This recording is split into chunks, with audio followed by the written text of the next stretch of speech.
یہ طے ہے کہ ہر وہ شے جو اللہ سے منسوب ہو وہ صاحب عزت ہو جاتی ہے. ہر وہ شے کہ جو اللہ سے منسوب ہو وہ صاحب عزت ہو جاتی ہے، اور ہر وہ شے جو اللہ سے دور ہو وہی ذلیل اور خوار ہو جاتی ہے. ہم نسبتوں والے لوگ نہیں ہیں، بلکہ نسبتوں کا اللہ نے نظام قرار دیا ہے ہی نسبتوں کا معاملہ. جس کی بھی اللہ سے نسبت اچھی ہے وہ صاحب عزت ہے، وہ صاحب منزلت ہے. جو چاہتا ہے اپنے آپ کو بڑا دیکھے، جو چاہتا ہے اپنے آپ کو بڑا دیکھے، اسے اللہ سے نسبت کو بڑھانا ہوگا. حتیٰ اگر پتھر بھی اللہ سے منسوب ہو جائے تو چاہے کالا ہو مگر بوسہ دینا ہوگا اسے. صلوات پڑھیں ذرا محمد و آل محمد.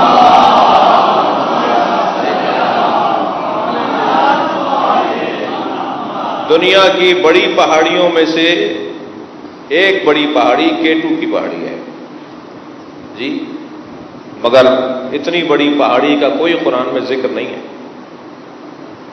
کوئی اللہ کے حساب میں نہیں ہے وہ پہاڑی. اور ایک چھوٹی سی پہاڑی صفا، ایک چھوٹی سی پہاڑی مروہ اللہ کے نزدیک اتنا مقام رکھتی ہے کیونکہ اس کی نسبت نبی خدا سے ہے، کیونکہ اس کی نسبت اللہ کے نبی سے ہے. تو قرآن میں اسے اللہ نے اپنی نشانیوں میں سے قرار دیا. ان الصفا والمروہ من شعائر اللہ، صفا و مروہ اللہ کی نشانیوں میں سے ایک نشانی ہے.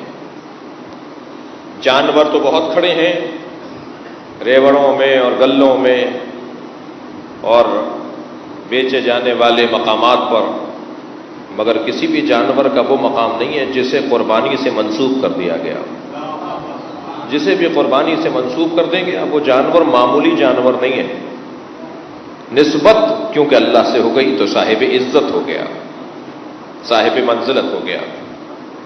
غور فرمائیں گے عزیزان گرامی، پانی تو بہت بہتے پھرتے ہیں مگر ہر پانی زمزم نہیں ہے، اس لیے کہ اس کو نسبت ہے ذات کبریا کے ساتھ. رات رات ہے، دن دن ہے، ظہر ظہر ہے، عصر عصر ہے، ہفتہ جمعہ اتوار جمعرات، یہ سارے دن اللہ کے دن ہیں. مگر اللہ اگر قرآن مجید میں صبح کی قسم کھا رہا ہو، وَالصُّبْحِ إِذَا تَنَفَّسَ، قسم ہے صبح کی جب وہ سانس لیتی ہے. اگر اللہ قرآن مجید میں دوپہر کی قسم کھا رہا ہو، وَالنَّهَارِ، قسم ہے دوپہر کی.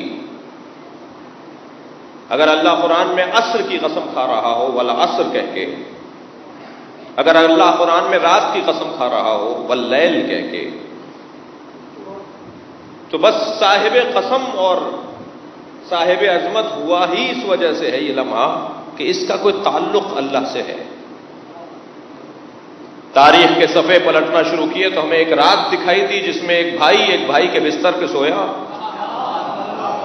تو اللہ کو یہ سونا اور یہ جاگنا اتنا اچھا لگا کہ اس رات کو قسم کھا کے یاد کر لیا. تاریخ کا صفحہ پلٹا تو ایک دوپہر ہمیں نظر آئی کہ جب شدید دھوپ ہے اور نبی نے اپنے ہاتھوں پہ علی کو اٹھایا ہوا ہے. تو وہ مرحلہ اللہ کو اتنا اچھا لگا، وہ لمحہ اللہ کو اتنا اچھا لگا کہ اللہ نے اس کا قرآن میں ذکر کر دیا. تاریخ میں عصر تو ہر روز آتے ہیں، عصر کا وقت تو ہر روز آتا ہے، مگر ایک عصر عاشورہ ایسا گزرا ہے، ایک عاشورہ کے دن عصر ایسا آیا کہ اب وہ قابل قسم پروردگار بن جائے گا. اب قیامت تک وہ زمانہ ہے جو سارے زمانوں کی امامت کرے گا، وہ زمانہ ہے جو ہر زمانے کے لیے پیشوائی کرے گا. کیوں؟ اس لیے کہ اس کا اللہ سے بڑا گہرا تعلق ہے. مجاہد جب میدان میں اترتا ہے اور گھوڑا جب میدان میں دوڑتا ہے تو اس کے ٹاپوں سے جو چنگاریاں اڑتی ہیں اللہ اس کی قسم کھا رہا ہے. غور فرما رہے ہیں، قسم ہے ان چنگاریوں کی جو گھوڑے کی ٹاپ سے اٹھتی ہیں. کیوں؟ اس لیے کہ یہ گھوڑا جہاد کے لیے میدان میں اترا ہے. گھوڑے کی ٹاپوں سے نکلنے والی چنگاریوں کی تو اللہ قسم کھائے، اس گھوڑے کی پشت پہ بیٹھے ہوئے مجاہد کا مقام کیا ہوگا؟ صلوات پڑھیں ذرا محمد و آل محمد. اس سے بہتر صلوات دیا کریں نبی کی ذات پر. اللہم صل علی. معلوم یہ ہوا کہ ہر وہ شے، ہر وہ جگہ، ہر وہ وجود جو اللہ سے منسوب ہو جائے وہ صاحب عزت ہو جاتا ہے، وہ صاحب منزلت ہو جاتا ہے. اب قرآن کی اس آیت کا ترجمہ دیکھیے. قرآن مجید سورہ مبارکہ نور کی 36ویں آیت ہے. فی بیوت اذن اللہ ان ترفع ویذکر فیہا اسمہ ویسبح لہ فیہا. فی بیوتن گھر میں ہے، گھر میں ہے. کیا گھر میں ہے؟ پچھلی آیت کو دیکھنا پڑ جائے گا. یہ آیت پوری آیت ہے جو میں نے پڑھی ہے. گھر میں ہے. کیا گھر میں ہے؟ پچھلی آیت میں کہا گیا اللہ کا نور جو مشکات میں ہے، جو زجاجہ میں ہے. ایک صلوات پڑھیں ذرا محمد و آل محمد.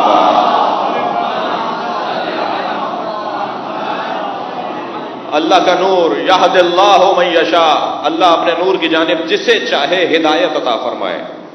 35ویں آیت میں، سورہ نور کی 35ویں آیت میں ایک نور کا ذکر ہے کہ جو چمکتا ہے اور جو پھونکوں سے بجھایا نہیں جائے گا.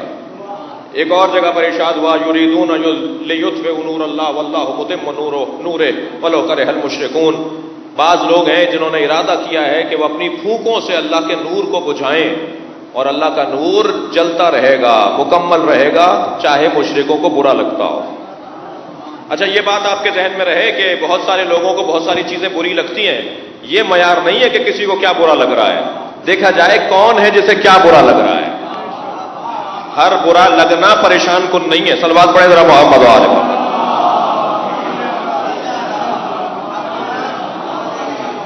بہت سارے لوگوں کو بہت ساری چیزیں بری لگتی ہیں. ہماری بہت ساری چیزیں سمجھ میں بھی نہیں آتی بہت سارے لوگوں کو.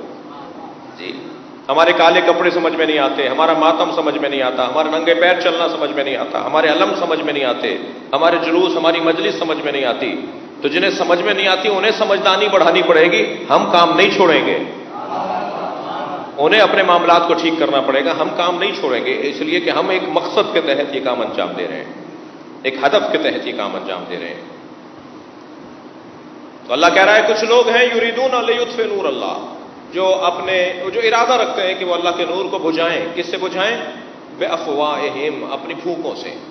پھونک سے بجھانا چاہتے ہیں اللہ کے نور. اللہ اکبر. واللہ یتم نورہ واللہ متم نورہ. اللہ اپنے نور کو تمام رکھے گا، مکمل رکھے گا، بجھنے نہیں دے گا. یہ اللہ کا نور ہے. یہ پاکستان کی ادارہ برق کی بجلی نہیں ہے جسے جو چاہے جب چاہے بند کروا دے. صلوات پڑھے ذرا محمد و آل محمد.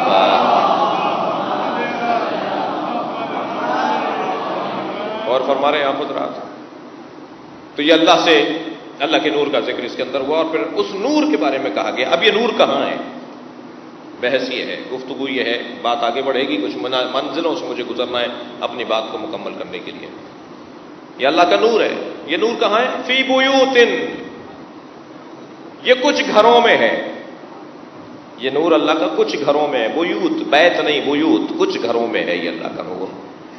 فی بیوتن اذن اللہ ان ترفع، جس کے بارے میں یہ طے ہے کہ اللہ نے ان گھروں کو بلند کرنا ہے. ان گھروں کو بلند کر دو، ان گھروں کو اونچا کرو، ان گھروں کو بناؤ، ان گھروں کی تعمیر کرو، ان گھروں کو بلند کرو. اللہ یہ چاہتا ہے کہ جن گھروں میں یہ اللہ کا نور ہے وہ بلند ہو. ان ترفع ویذکر فیہا اسمہ، وہ گھر کیوں بلند ہوں؟ در حالی کے، واو حالیہ، در حالی کے ان گھروں میں اللہ کا ذکر ہوتا ہے. کیوں اللہ انہیں بلند دیکھنا چاہتا ہے؟ اس لیے اللہ ان گھروں کو بلند دیکھنا چاہتا ہے. ان گھروں میں اللہ کا ذکر ہوتا ہے. وَيُسَبِّحُ لَهُ فِيهَا، اور صبح شام اس گھر میں یا ان گھروں میں اللہ کی تسبیح ہوتی ہے. پھر وہی بات آ گئی کہ جو اللہ سے منسوب ہو جائے وہ صاحب عزت ہو جاتا ہے. کیونکہ کچھ گھروں میں اللہ کا ذکر ہوتا ہے، کچھ گھروں میں اللہ کی تسبیح ہوتی ہے. اللہ ان گھروں کو بلند دیکھنا چاہتا ہے جن گھروں میں اللہ کا ذکر ہوتا ہو، جن گھروں میں اللہ کی تسبیح ہوتی ہو. اب میں یہی ایک جملہ نتیجے والا جملہ کہہ دوں کہ اللہ ان گھروں کو بلند دیکھنا چاہتا ہے، اللہ ان گھروں کو تعمیر شدہ دیکھنا چاہتا ہے، اللہ ان گھروں کو مزین اور مرفع دیکھنا چاہتا ہے جن گھروں میں اللہ کا ذکر ہوتا ہو۔ اب اگر کوئی اللہ کے ان گھروں کو گراتا ہو جہاں اللہ کا ذکر ہوتا ہو تو اللہ کی مرضی پہ عمل کرنے والے یہ ہیں، گرانے والے اللہ کے دشمن ہیں۔ اللہ چاہتا ہے گھر بنے، اللہ چاہتا ہے وہ گھر اونچے ہوں، اللہ چاہتا ہے ان گھروں کو بلند کیا جائے۔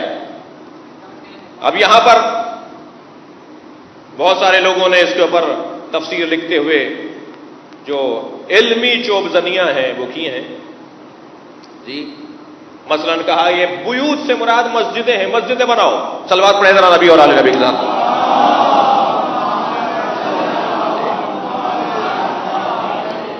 صاحب اللہ نے کہا ہے کہ جہاں اللہ کا ذکر ہو ان گھروں کو بلند ہونا چاہیے، ان گھروں کو اونچا ہونا چاہیے، ان گھروں کو تعمیر ہونا چاہیے۔ تو اللہ کا ذکر جو ہے وہ تو مسجد میں ہوتا ہے، تو مسجدوں کو بناؤ۔ اللہ یہ مسجد بنانے کا کہہ رہا ہے، لیکن قرآن مجید میں اللہ نے مسجد بنانے کے لیے جہاں بھی حکم دیا ہے وہاں مسجد کا لفظ استعمال کیا ہے، مسجد کا لفظ استعمال کیا ہے۔ یامر مساجد اللہ من آمن باللہ والآخرہ والیوم الآخر۔ جو مساجد الہی کو بناتے ہیں، جو مسجدوں کو بناتے ہیں، وہ لوگ ہیں جو آخرت پر ایمان رکھتے ہیں اور اللہ پر ایمان۔ اللہ نے جب بھی مسجد بنوانا چاہیے تو اللہ نے مسجد کو مسجد ہی بولا ہے، گھر نہیں بولا۔ اللہ نے مسجد کو مسجد کہا ہے، یہاں اللہ گھروں کی بات کر رہا ہے۔ کچھ گھر ہیں جنہیں اللہ بلند دیکھنا چاہتا ہے۔ دقت آپ سے چاہوں گا زیادہ، یہاں مطلقاً بیت الذکر مراد لی گئی ہے، ایک ایسا گھر جس میں ذکر ہوتا ہو، بیت الذکر۔ اور آپ تجزیہ کیجئے اور تحقیق کیجئے، اکثر نبیوں کے مزارات وہی ہیں جہاں ان کا گھر تھا، اکثر ائمہ کے مزارات وہی ہیں جہاں ان کا گھر تھا۔ خود نبی جناب زہرا کے گھر میں دفن ہے، جہاں اللہ کا ذکر ہوتا ہے وہیں نبی دفن ہے، جہاں وہ ذکر کرتے تھے وہیں دفن ہے۔ ہمیں حکم نہیں ہے کہ اگر دم نہ نکل رہا ہو تو اس مریض کو اس جگہ لے جاؤ جہاں وہ نماز پڑھتا ہے، یعنی اس جگہ پر لے جا کے لٹا دو جہاں وہ نماز پڑھا کرتا تھا۔ اگر اس جگہ پر لٹاؤ گے وہ کیونکہ مقام ذکر الہی ہے، اور اللہ مقام ذکر الہی کو اس مردے کے ساتھ جوڑ رہا ہے۔ کس مردے کے ساتھ؟ جو ذاکر ہے۔ یہ محل ذکر ہے، وہ ذاکر ہے۔ اللہ چاہتا ہے یہ ذاکر محل ذکر سے جڑا رہے، اس ذکر کرنے والے کی جگہ، اس ذکر کرنے والے کا بدن اس جگہ پر رہے کہ جہاں اس نے ذکر کیا ہے۔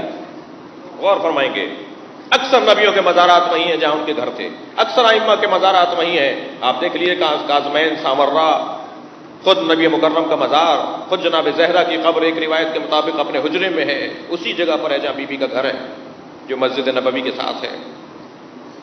امام حسین نے زمین خریدی تھی، امام کو اپنی جگہ تھی، امام اپنی جگہ پر تھے۔ امام کسی اور کی جگہ پر اپنا خیمہ کیسے لگا لیتے؟ ہمیں تو اجازت نہیں ہے کہ ایک دن بھی اگر مالک مکان اجازت نہ دے تو ہم اس مکان میں رہیں۔ ہمیں تو اجازت نہیں ہے کہ اگر مالک مکان راضی نہیں ہے تو ہم اس میں نماز پڑھیں۔ امام کیسے خیمہ لگا لیتے؟ امام نے پہلے خریدا زمین کو، پھر خیمے لگوائے۔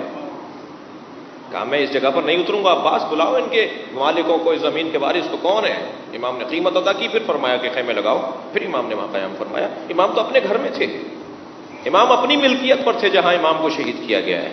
اگر تاریخ کے کوئی نائک اور غیر نائک افراد الٹی سیدھی باتیں کریں گے تو انہیں جواب یہی دیا جائے گا نا، صلوات پڑھیں ذرا محمد و آل محمد پر، کہ باغی تو وہ قرار پائے گا کہ جو امام کے حدود میں داخل ہوا۔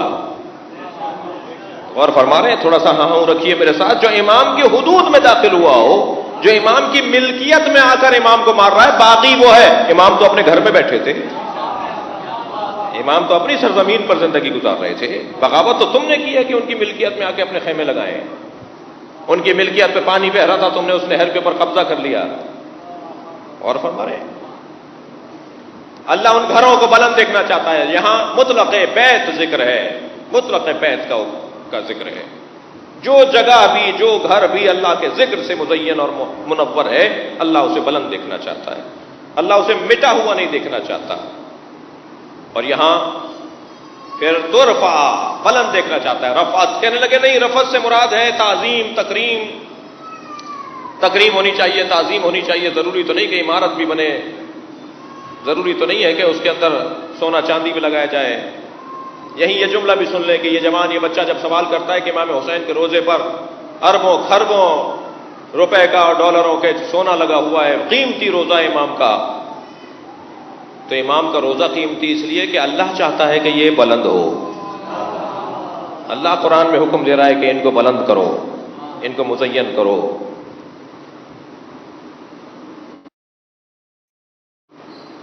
طرفہ یہ ظاہری رفعت، یہ ظاہری بلندی، عمارت کا خوبصورت ہونا، عمارت کا خوبصورت ہونا، یہ حکم دیا جا رہا ہے.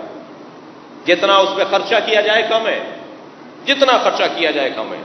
کچھ چیزیں علامتی ہوا کرتی ہیں، کچھ چیزیں استعاراتی ہوتی ہیں، کچھ چیزیں نشانیوں کے طور پر ہوا کرتی ہیں. بہت سارے لوگ اچھی اچھی بولیاں بولتے ہیں، وہ بولیاں اچھی ہیں. مثلا یتیموں کا خیال کریں، مجلسوں کی نیاز نظر کو کم کر دیں. امام حسین کے روزے پہ اربوں خربوں روپے کے اور ڈالروں کے اور کس رقم میں آپ جوڑیں گے، چاندی اور سونا لگا ہوا ہے، وہاں سے فروخت کیا جائے اور یتیموں اور بیواؤں کو دے دیا جائے. بہت سارے لوگ نیاز نظر سے کم کر کے، امام حسین کی عزاداری سے کم کر کے بیواؤں کا خیال کرنے کا شوق رکھتے ہیں، یتیموں کی دیکھ بھال کا شوق رکھتے ہیں.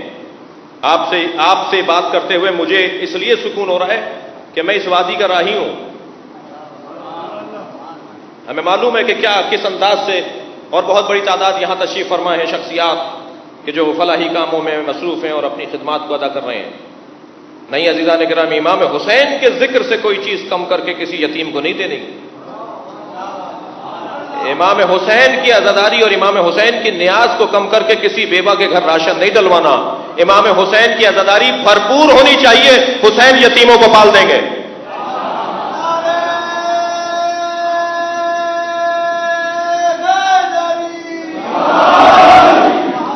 یہ گھر جو اللہ نے اپنے ذکر کے لیے قرار دیے ہیں، انہیں بلند کرنے کی ضرورت ہے.